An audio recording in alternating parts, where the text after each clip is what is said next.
Welcome to the only daily podcast focusing on compliance news of the day. Each morning, start your day with a cup of coffee and Tom Fox, the voice of compliance, to hear about 4 of the top compliance, corruption, or leadership stories you will need to start your day. The Daily Compliance News is a production of the Compliance Podcast Network. First, a word from our sponsor.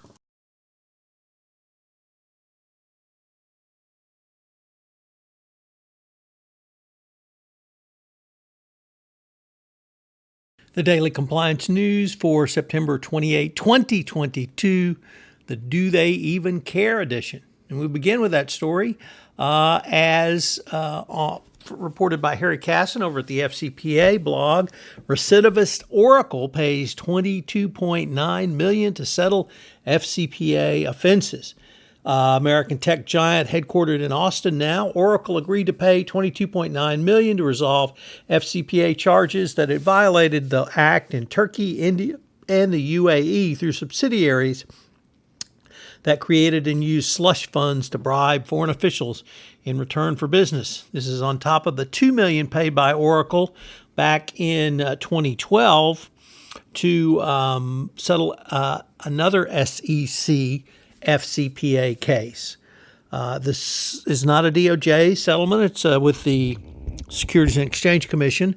So apparently the Monaco memo and Monaco doctrine did not apply.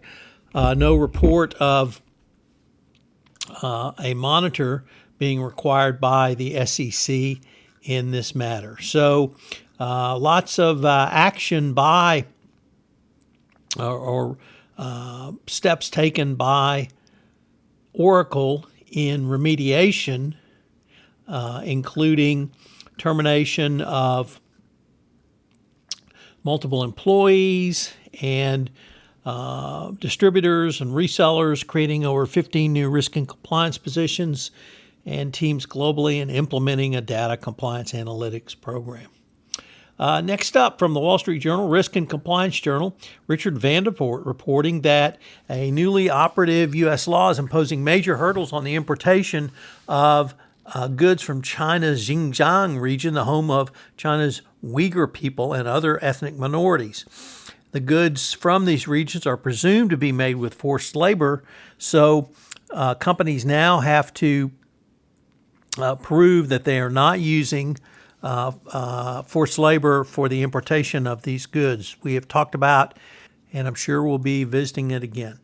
Next up, from Reuters, Twitter's lawyers tell the court that Elon Musk has not backed up his claim that the number of fake users at Twitter is wildly higher than 5% as he's claimed. Indeed, looks like Musk's own data scientists put the number at between 5.3 and 11%.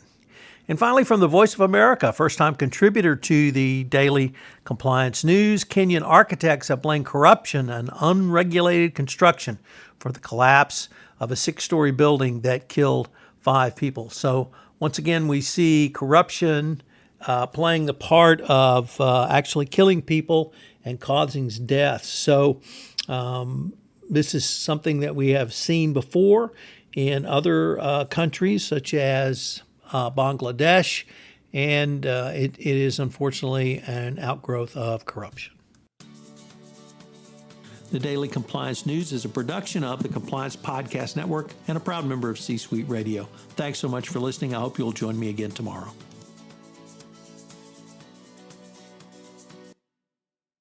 This podcast is a part of the C-Suite Radio Network. For more top business podcasts, visit c-suiteradio.com.